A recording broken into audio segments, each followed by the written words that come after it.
News చూస్తున్నాం. BJP Malkajgiri parliament సభ్యుడు Etela Rajender, BRS శాసన సభ్యుడు మర్రి రాజశేఖర్ రెడ్డిల మధ్య తీవ్ర వాగ్వాదం చోటు చేసుకుంది.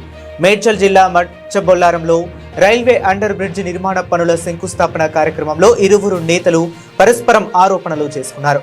వంతెన నిర్మాణానికి నిధులు తెచ్చింది తామంటే తామేనని ఇరువురు నేతలు వాదోపవాదాలకు దిగారు. పరిస్థితి ఉద్రిక్తంగా మారడంతో పోలీసులు జోక్యం చేసుకుని ఇరు వర్గాలను శాంతింపజేశారు. బీజేపీ, బీఆర్ఎస్ పార్టీలకు చెందిన నాయకుల మధ్య తీవ్ర వాగ్వాదం జరగడంతో అక్కడ కొంతసేపు గందరగోళ పరిస్థితులు నెలకొన్నాయి. కొందరు నాయకుల మధ్య తోపులాట కూడా జరిగింది. మర్రి రాజశేఖర్ రెడ్డితో వాగ్వాదం జరుగుతున్న సమయంలో ఈటెల రాజేందర్ ఆగ్రహంతో అక్కడ నుంచి వెళ్లిపోయారు.